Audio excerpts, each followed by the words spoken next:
Kia ora, Craig Murray here for the New Zealand Small Business and Entrepreneur Festival podcast, and we are pumped and super happy to have Janine Grainger, who is the co-founder of Easy Crypto. And Easy Crypto was the fastest, easiest, and safest way to buy and sell cryptocurrency like Bitcoin, Ethereum, Tron, and many, many more. So without further ado, I would love to introduce Janine to the podcast. Kia ora. Kia ora, Craig. How's it going? I'm going very well, thank you. Thank you very, very much for your time. I'm personally super pumped on this one because I've started doing some research about cryptocurrency. Obviously, I've read about Easy Crypto. So I'm always based in Aotearoa, or what I am when I'm doing the podcast anyway. And whereabouts are you in the world? I am in sunny Auckland, New Zealand. Auckland, New Zealand. A Jaffa, I'm sorry. You'll be happy with the traffic light system. So we're in November 2021 here in New Zealand, and some of the country is in alert level lockdown due to COVID, and we're just moving into a traffic light system, which means that some destinations are going to be opened up to do new and different things that they've been locked down. So Auckland's been in lockdown since 17th of August, I believe. Yeah, spot on. Long time. I would like to start, like I do from all the podcasts, just to for our audience to get to know you a little bit. And I always like to ask, what was your first ever job? Like I'm talking like school job when you, your first ever, not your career job. And then if you can answer that and then go and just do a little bit of a Janine origin story where you talk about where you started your career and how you got to where you are now.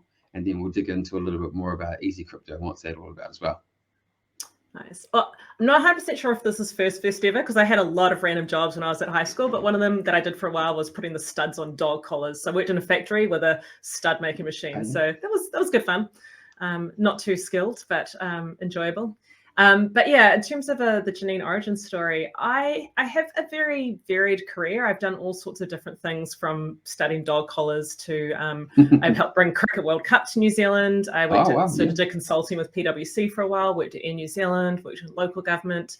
I actually dropped out of high school at age 15 because I just didn't really like school. And then I sort of found myself meandering through all sorts of different jobs, eventually went to uni, but I kind of just followed what I was interested in. And it's been really interesting coming into this role of being CEO of this global crypto businesses, that I've got all these little threads of things I've learned and stuff I've picked up along the way that's actually been really helpful to the job I have now, and sort of this random career path almost kind of makes sense in hindsight now. I'm going to talk a lot about how you got into the crypto sort of side and Easy Crypto and development and coding and all that sort of stuff as well. And so I thought it'd be really important to talk about having a co-founder as well of Easy Crypto. But before we jump into that, I'd like to let us know what your favorite all-time brand is and why that brand is your favorite. This was actually a really tough one for me because I am not a big brand affiliated person. Like my partner's like Apple through and through and through. And you know, a lot of people are, but I'm kind of like, I have a loose affiliation with brands, but probably my favorite, I think, would be Whittaker's. Because I mean, not only is chocolate amazing, but it's like they're doing good stuff. They care about the environment, their supply chains, what their products are made from, and chocolate. So yeah, Whittaker's. You're the second person in a row who's had Whittaker's as their favorite brand, and I agree with you. I think Whittaker's is delicious chocolate, and it is very hard to not eat a whole block while watching Netflix. So you are a co-founder of Easy Crypto. So can you explain to our audience who may not even know what cryptocurrency is or what Easy Crypto is, and this give them a bit of a 101 about Easy Crypto? Sure. So Easy Crypto, we started here in New Zealand about 4 years ago, wanting to give Kiwis an easy and safe way to get involved with cryptocurrencies. So most people have heard of Bitcoin and might have awareness that it's not just Bitcoin, but there's a whole range of different cryptocurrencies out there.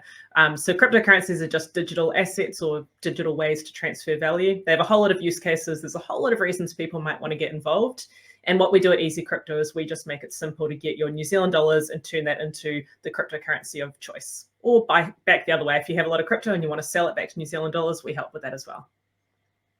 So let's say I've got some money stored in the bank and I'm like, this is not what I want to do with my money. Interested in learning more about cryptocurrency and investing in that. Would I just come to someone from you or someone in the team there and you'd suggest what to do? Yeah, so if you come to us, you can buy and sell sort of from a whole range of different cryptocurrencies. We have about 150 that we sell. And obviously that's a lot to get your head around in terms of like, what should I buy? What's best for me is probably the most important question.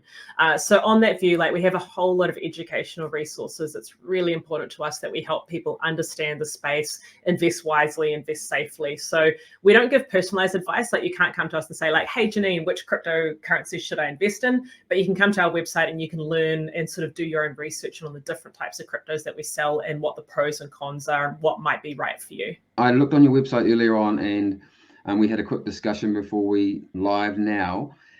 Your website says you had 50 staff. Now you've got about 80 or more all over the world as well, not just in New Zealand. So what have been some of the biggest challenges to sort of create a massive team and having that team global as well? It's a really interesting one because it's sort of opportunities and challenges. And I guess part of the background here is that my co-founder, who's my brother, he was actually backpacking around Southeast Asia when we started Easy Crypto. So we started our company remote first with, the two co-founders living in different countries. And we just constantly built up a remote business. My brother met this fantastic digital marketing guy at a co-working space in Bali. So he became the head of our marketing team. Then we met some people in Kuala Lumpur who became our dev team. And it was really fantastic that we could hire people from anywhere in the world. It doesn't matter where you live. We're not constrained to, hey, you have to be able to commute to an office. Anyone, anywhere can come and join the team. But it does also have its challenges. And for me, as the CEO of a really fast growing business, it's something I'm incredibly mindful of, that I've got kind of these, culture is the most important thing. Having a fantastic culture, being a place that people love coming to work, that it feels not like work, but it's actually something that it just, it makes people's lives better. Working for Easy Crypto is something that I'm really passionate about. And so to look at that, I've got three really big headwinds as a CEO to try to make my company culture or keep my company culture amazing. And that's firstly the speed at which we're growing. So yeah, as you pointed out, we've gone from like 50 to 80 staff, and I'm not even sure, I think probably in 2 or 3 months. I know we had 20 staff join last month alone, or, in the last 4 weeks alone. We've also got people from all over the world. So that means different cultures, different time zones. And, there's challenges in that, and sort of making sure we understand each other and we understand those different nuances. And then thirdly, the thing about being fully remote, where we don't have those sort of like, dropping in at the water cooler conversations or meeting in the lift. So we have to find, make sure we're really intentional about building relationships and building the culture within our organization, that being remote isn't necessarily a challenge, but instead we can turn that into a benefit. There must be some sort of software that you use to track workflow and things like that. Is there anything that you'd be happy to talk about that you use? Yeah, this is something that we've been kind of moving. We're on to, I think, our third tool for this now. We've just moved on to Jira. Previously, we were on ClickUp, which looked fantastic, but it was trying to do too many things at once. I think we did investigate Monday.com as well, and we were using GitLab before that. So we've been through a few iterations. I think Jira is pretty commonly used, particularly in sort of development-heavy organizations, and it's got integrations with things like Trello and Confluence that are quite helpful. I don't think it's the perfect tool, but nothing ever will be. But it's more about figuring out what's most important for us, and then sort of deciding what do we need to force into one tool, and where can we have people using separate tools and be a bit more fluid in the approach we take. You mentioned that your co-founder was your brother. I like to try and picture, like, how did this come about? Go, hey bro, should we set up an Easy Crypto? And how did it start? This is a good story, actually, Craig. So this one, I can't take any of the credit for starting Easy Crypto. That was solely Alan, but it went like this. So Alan had sort of, late 2017, cryptocurrency was getting quite popular. People wanted to get involved. He had all these friends and family coming to him saying, hey, can you buy me this crypto? Can you buy me that crypto? And he was like, there's got to be a better way to do this. Like, if I'm having to do something more than once, I want to automate it. That's kind of Alan's mantra. So he sat down, and I can give you the actual dates on this because I did a podcast recently. I went and looked these dates up, and I can confirm completely accurately that on the 5th of December, Alan did his first commit of code, so wrote his very first line of code, hello world or whatever. And he pushed this product live to the internet on the 9th of December. So 4 days. And in that time, he taught himself how to code because he had never coded before in his life. So I'm not understating when I say that I have a genius as a co-founder. It's quite amazing. But where I came into this process is, so Alan had this idea. jumped straight into it, head first into this idea, taught himself how to code, built this website, put it live on the internet. Strangers were giving him money. And then he called me up and he's like, hey, Janine, I've done this thing. Is there any reason why that's maybe not legal? And I was like, oh, dear God, take this thing offline straight away. And so that's where I brought in, like I talked before about all these little threads of things I'd learned over my career. I sort of understood, company structure, governance, legal and compliance requirements, finance, regulatory, like this whole remit of random things. Even AML, I picked up some of that from, having worked in banking. And so it's like I knew all of these different bits and pieces that I could bring together to wrap around what Alan had built to turn it from a legally dodgy idea into a proper business. Legally dodgy idea into, that's a good thing to have on your CV. So yeah, this is one of my traits and skills. Could you explain to our audience what cryptocurrency actually is? The easiest way to think about it is that it's a digital way to transfer value. And I'll just unpack that for you quickly in terms of, back in the day, if you wanted to give money or exchange value with someone, it was face-to-face, right? So it's like, I have an apple, you have a goat, we'll swap those things face-to-face. And you know that transaction's happened because you're there. So that value exchange, it's good, it's golden. Unless I come back and steal the apple or the goat later, you know that it's happened. Then we moved into a world that's more, remote. And it's like, I might want to send money to someone overseas or in a different part of New Zealand. And that can't happen, face-to-face. So instead we use intermediaries, things like banks or credit card companies, or lawyers even help with, transferring value. So it's like, basically for there to be trust in a system of value exchange, you either have to be face-to-face or you have to use an intermediary. And what cryptocurrencies did was completely turn that all on its head by having the system that was trustless. So I can send you money or send you value from anywhere in the world, and then doesn't need to be any intermediary sort of validating that transaction. The system, the blockchain, which is what underpins cryptocurrency, does that validation and handles that issue of trust. And so if you remove all the intermediaries, I think most people can probably appreciate that if you take banks out of the equation, things might get a lot faster, they might get a lot cheaper, they might get a lot simpler. Maybe we could even do, transfer value 24/7 instead of 9 to 5, Monday to Friday. All of these amazing things that turning value transfer into something that's digital and that's peer-to-peer, it's really quite revolutionary. You mentioned the blockchain. Could you describe in easy terms what the blockchain is? Yeah, blockchain, it actually is a chain of blocks, right? It's digital, so it's not physical blocks, but I think of it like a blockchain because that's sort of how it works. And each block is just a ledger. So most people will probably be familiar with the idea of a ledger. It's kind of like an Excel spreadsheet. It's a list of rows, and each row will be like, hey, so-and-so paid such and such person money. And so it's basically just like a database entries of who's sending money to whom. And then those things all roll up into blocks. And then the way blockchain works is that every transaction gets validated and it gets confirmed. And it means that you cannot have any fraud on the blockchain, or once someone has made a transaction. So if I say, Craig, I've sent you half a Bitcoin, and you see that on the blockchain, without a shadow of doubt. I know. You're welcome, man. I'm a generous person. Without a shadow of a doubt that transaction is valid and it's gone through, and I'm not going to be able to reverse it. I can't have, made that fraudulent. So again, it's like that thing of, you don't need the intermediaries like the banks to validate that for you. The system does it itself, and the system is the blockchain, and the blockchain is non-corruptible. I don't know if that was the simplest explanation. But... yeah, we might put some links to what the blockchain is, show notes, just that I'm sure on YouTube there's some really cool animations about the blockchain. Yeah. What would be a good tactic for someone has very low awareness and trust, I suppose, in cryptocurrency, and to do some research? Where would a good place be to start?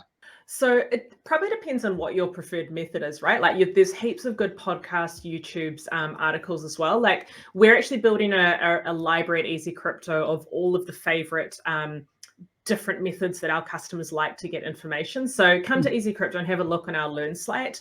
But definitely wherever you go, just keep an eye on who you're getting information from, because like many things on the internet, right, there's a lot of bad actors out there. There's a lot of misinformation. So try to stick with reputable sources. And again, we can steer you in the direction of that.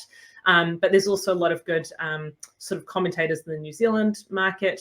Darcy Ungaro talks quite a bit about cryptocurrency if you're into podcasts. We've got Crypto Lark if you're into YouTube. He's from New Zealand. You've got Easy Crypto's Learn site if you like reading articles. We've also got a community page, and there's actually quite a lot of cryptocurrency Facebook groups or Discord groups, other community groups, and they're a really good place to join. Like, just don't ever accept any one-on-one messages from anyone. That'll be a scam. But in the group itself, in the public areas, it's a really good place to ask questions, to engage with people. People are really helpful, and particularly in the Easy Crypto community group as well. We moderate it and we make sure that everyone's nice. But in all the community groups that I've been in, people are really good sorts, and it's a good place to go to get information. What are some of the risks that people should be hyper aware of when it comes to looking at purchasing cryptocurrencies? So I'd probably put the risks into two key buckets. One is the risks around crypto assets themselves, and then one is your personal risk about how you engage with them. So with crypto assets, they're volatile, right? So they go up and down. Bitcoin goes up or down 10% in a day and no one bats an eyelid because it's just normal. So there's a really big volatility risk, and definitely be careful. Don't put in more than you're willing to lose, or at least that you're not going to be freaked out if you see it drop 10% in a day, because that's kind of the nature of the asset. So, don't overinvest is a big one there. In terms of the personal risks, this I think is the biggest, this is the most important stuff, and a message that I think is really important to get out there around. With cryptocurrencies, you are sort of technically your own bank, like you're in charge of your own money. And that's really fantastic from a personal autonomy point of view. You've got, your money is completely controlled by you. No one else can have access to it or take it. But it does also put a lot of that security onus on you. So you need to make sure that you're using safe wallets, that you have backed up your devices or your wallets, so that, say, if you drop your phone in the toilet or if someone steals your computer, you need to be able to still access your cryptocurrency. And the last piece on that, and in terms of using safe wallets, backups, that sort of thing, again, feel free to hit us up. We're always really happy to help make sure Kiwis are staying safe. And the other thing that's really, really important is to be really vigilant about scams and frauds. So these are incredibly increasing in number at the moment. We see people get caught out every day with different scams. People are approaching you on social media, on LinkedIn or WhatsApp or Facebook, or investment opportunities. You click on a link in an online article and it tells you about this great investment opportunity. Anything like this, if it seems a little bit too good to be true, or if you're just be hyper vigilant. And again, feel free to reach out to us, because we just don't want to see any Kiwi lose their hard-earned money to scams. And there is a lot of scams out there. So keep your wits about you. Nice. So what I'm hearing is that let's say I'm just looking outside, see a cryptocurrency called Fence Post, and I think behind it, go, well, it looks pretty good, looks legit. Would you be comfortable, or someone from the team go, hey, look, what do you think about this? Is this legit or is this a scam? And then when you just come back, go, I would be cautious about investing into that one. Absolutely. We've got a bit of we've got some sort of articles on our website around the things we look for when we look at scams, but we're always happy for people to reach out to us, because it's like, this is an area that we're in day in and day out, right? So we're used to the space. We know what to look for. We're pretty familiar with the hallmarks of a scam, or the things that raise, I guess, a bit of red flags and question marks. Whereas people brand new to the space, it can be really overwhelming. There's so much talk and so many acronyms, and like the language is like, it's like an alien language, right? So definitely feel free to reach out, because we do know the stuff. It's our bread and butter, and we really just, like I say, just want to make sure people stay safe. That's our key aim. So with the currency themselves, like, let's say my Fence Post one is a currency. How much is it going for? I might be keen to invest. At the moment, very low, 0.00005. But what's behind it? Like, why is this currency all of a sudden have a value? Is it like could you compare it to a business, like a car business, where there's actually all these things that they're doing in the background that's making this coin or this cryptocurrency valuable? The analogy to a business is a really good one, because this is something that I get asked quite a bit by people of, one of the amazing things about cryptocurrency is it's all open source. And so anyone can create a new cryptocurrency. We could go out and create Fence Post after this podcast if you want, assuming no one's used that name already. But it's really powerful that anyone can innovate and can create a new thing. But a question that I get asked a lot off the back of that is, well, then how do any of these things have value if anyone can create one tomorrow?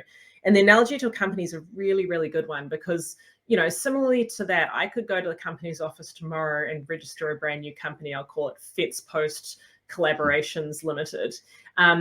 Just because I've created this new company doesn't mean that, say, Apple and Tesla have any less value as companies just because there's now another company in the market. Like, it doesn't quite work that way, that this massive proliferation of cryptocurrencies reduces the value of the ones at the top or any other crypto. But similarly to a company, how you'd want to look at it is that underlying who is behind this company, what is the problem they're solving, what is the market that they're, what is the product they're creating, the market they're going into, to the car analogy, do they have actual assets behind them? What is the technology they're using? And asking those questions and digging into a bit more to understand why would this particular cryptocurrency have some value, just in the same way that you might ask, why would shares in this particular company have value? Would it be worthwhile for someone who's interested in purchasing some cryptocurrency or just to getting into it, to understand what is driving the currency and potentially could align to their values as well?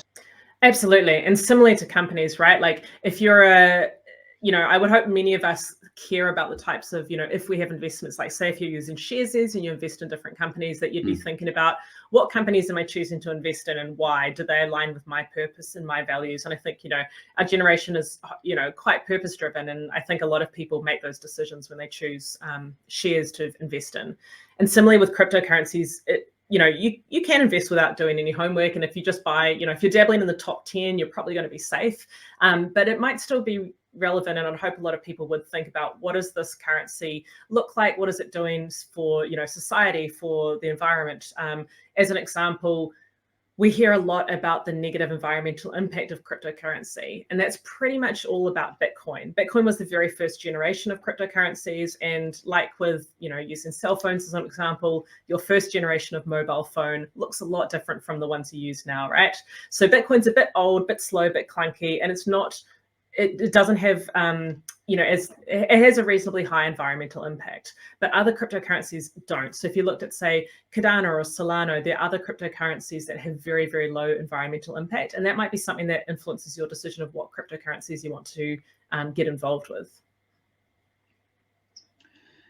Just a quick plug for Bitcoin, though, before I leave it on that bad note of Bitcoin's bad for the environment. Bitcoin does have, because it's hugely transparent and people can see how much energy is being used, it's a really good motivator for the industry to become greener. And we absolutely see that. I think around 50% of the energy used in Bitcoin's mining or in Bitcoin's network is renewable, which is an amazing stat. Like, that's, way better than most countries would be able to do. So it's not all bad news, but there are, definitely some issues around the environmental impact of certain currencies.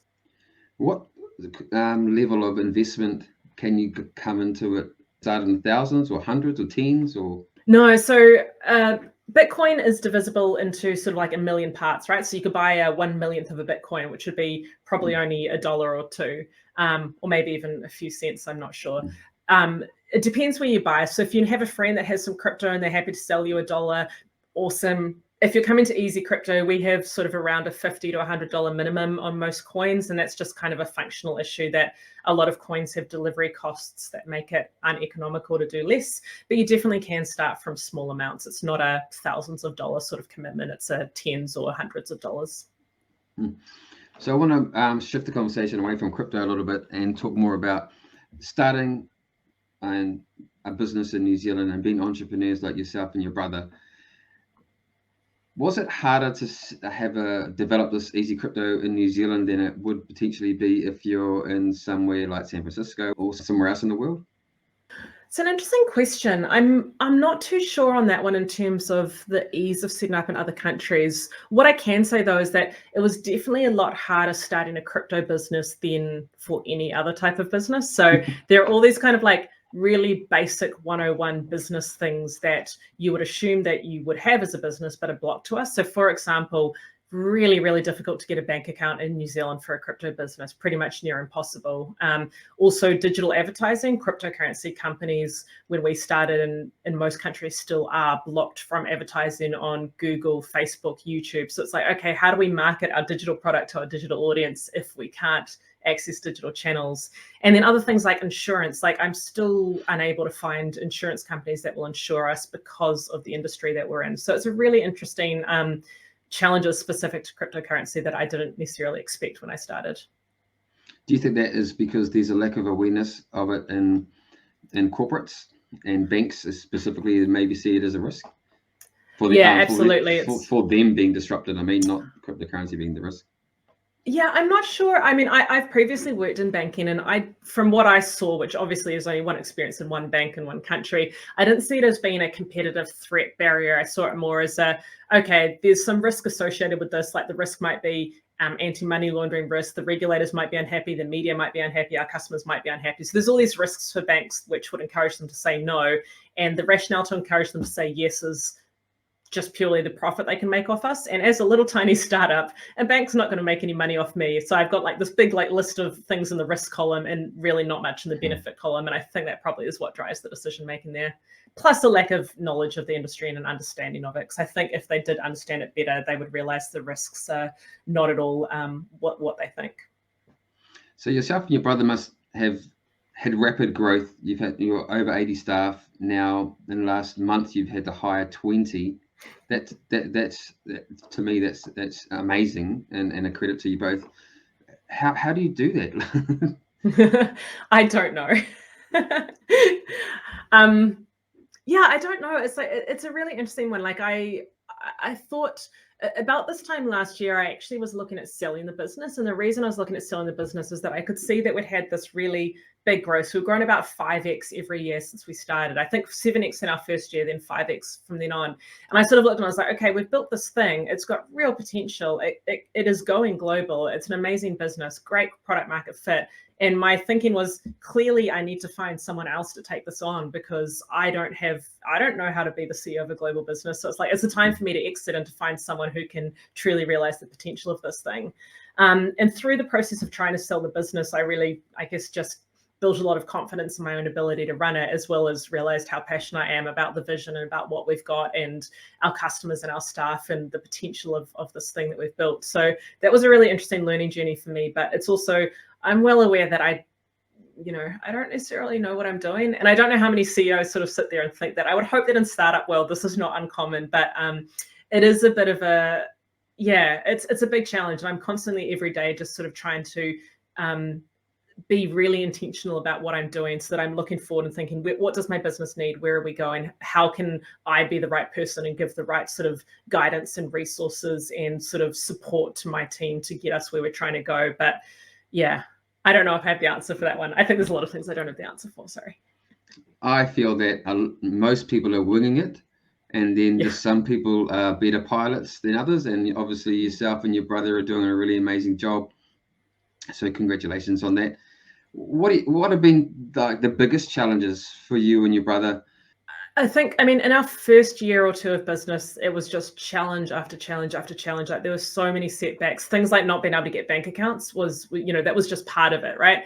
And there was just it was so complex. It was so hard. We were really, one of our values as a company is make the path. There's always a way. And that was so true in our first sort of year or two. It was just like we constantly had setbacks and tried to find new ways around, new avenues. And I think, we've talked quite a bit about my brother and having a co-founder, and that's one of the things that has really stuck out to me about this journey is that I could not have done this without a co-founder. Like there were so many times where I was like, I've had enough of this. The challenges are too big. It's always, it's just fire after fire or challenge after challenge. And it was really loyalty to him that kept me going, and vice versa. When he was really facing up against the wall and bashing his head, he was like, okay, I've got to keep doing this because it's, I owe it to Janine. So I know I'm segueing a little bit from the answer to the question, but the co-founder thing is really important. That's something I've really encouraged people who are new in the space to look really seriously at. I think it's, for me at least, it would have been too hard to do it on my own. But the challenges are just immense. And a lot of it is, making bad decisions and then realizing, having to work up the consequences of those. So, making bad strategic choices and then having to follow those through, or contracting with suppliers who aren't what you thought they would be, hiring staff that don't work out. Like there's a lot of challenging things that were of our own making, as well as the things that were happening around us that we didn't have control over. Having a global team must be tricky to try and understand each country's human resource or all their legislation for hiring and firing and that sort of thing as well. Do you manage all that yourself, or have you got an HR person, or do you outsource some things? Or because I can imagine you've got 80 staff now. Yeah, it's a big company. A little bit of everything. So we do have an HR team now. So that was one of my first C-suite hires earlier this year, was to get a chief people officer who is amazing. And so she manages we manage our staff in most of our hubs ourselves. So we have a big hub in New Zealand. A lot of people here with those are employees with us. Same in a couple of other countries. We have sort of hubs where we employ people directly. And then we have people that don't sit in a hub. They sort of might just be 1 or 2 people in a country. And for those, we're trying to we run a few different models as to whether they're contractors or, where possible, we will try to employ them through using can't remember what the acronym is, but companies that do this are like Remote and Deal. They sort of help you have a global ability to hire, and they manage the tax and the legal and the employment law side of things, which is great for a company like mine that wants to be able to take talent from anywhere in the world. We don't have to be restricted to, sorry, we can't employ you in XYZ country, because if there's a will, there's a way. I'm really conscious of your time now that I talked to you, that I know you're super busy, and I'm humbled that you're even spending some time with us here, and it's really cool. So it's lovely to be on. I'll ask 3 more things. One of them is values. So you mentioned about developing values for your organization, and you've had ridiculously rapid growth recently. So have you developed a set of values where you bring on a team member and their values are part of the process? Yeah, so values are really, really important to us. Like, we had these from day one. My background's in strategy, and this is possibly part of why I sort of have this, focus on being really intentional. So Alan and I have had annual strategy planning processes and quarterly strategy sessions from day one, pretty much. Like 2 weeks after the business started, we sat down with our first, strategy plan, made our big, hairy, audacious goals, which we are on track to meet. So we're sort of 3.5 years into our 5-year goals, and we're completely smashing it, which is, I think, a huge testament to the power of setting goals and measuring and tracking towards them. Like, there is no way I ever believed that we would meet those goals when we set them, and yet here we are. But as part of that, we also set our values, and there's things that we really, really live by. Like, we do sort of iterate and tweak them from time to time. We did our most recent values session at the beginning of this year with our team. And our values are like an everyday part of our business. Like, we use Slack as a company. We have, we're constantly calling each other out on Slack for when people are living the values. It's part of our induction process. It's part of our, our performance review conversations. It's part of our global meetings. And we get a lot of feedback from staff that, this is the first company a lot of people have worked for where the values are actually genuinely lived in the business. They're not just posters up on the wall. And I think a big part of that is the values are they're very unique to us. Like, I talked before about one of our values being make the path. And, in other companies, you might say delivery or execution, and, or a value could be like teamwork, but our one is got your back. Because when we got together as a team and we talked about what's important, it was this feeling of, I know that other people have got my back, and if something goes wrong, or if I'm having a bad day, or if I need help, someone's got my back. And so that's our value. It's not teamwork, it's got your back. And we talk about that on a daily basis, and genuinely it comes through. So I can't speak enough about how important values are, and to our culture, and sort of what makes us as a company. Last question. If you were to provide someone from our audience some advice about, and they've got an idea, and it's a big idea, like your idea, but they're hesitant to start, or they're worried about whether it might be the media or their family or their partner or their kids or their livelihood being impacted negatively, what would you suggest to them to do?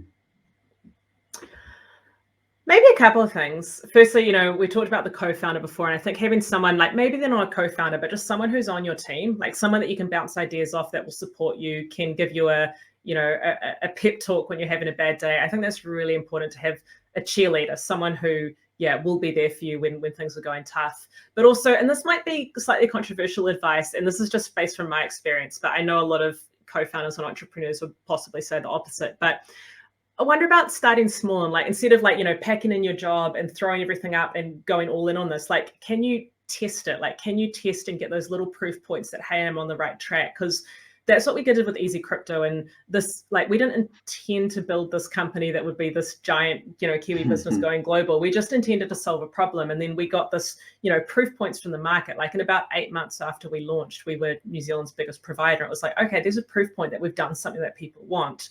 And then we sort of took it into another country, went into Australia, launched there, and we're like, okay, here's a proof point. Okay, those are probably pretty big proof points, but for someone starting out, dial it right back. Like, make a thing, see if people like it. Try to sell it at a, if it's a physical thing, go to a farmer's market. If it's a digital thing, just throw up a website. Like, it takes you, a couple of hours or a couple of days to build a website. You can do low commitment sounds bad, but then you can do things that don't take, it's not going to be 100% of your energy or time or your effort to try a thing, test it, and see if you can get those proof points back that you're on the right track.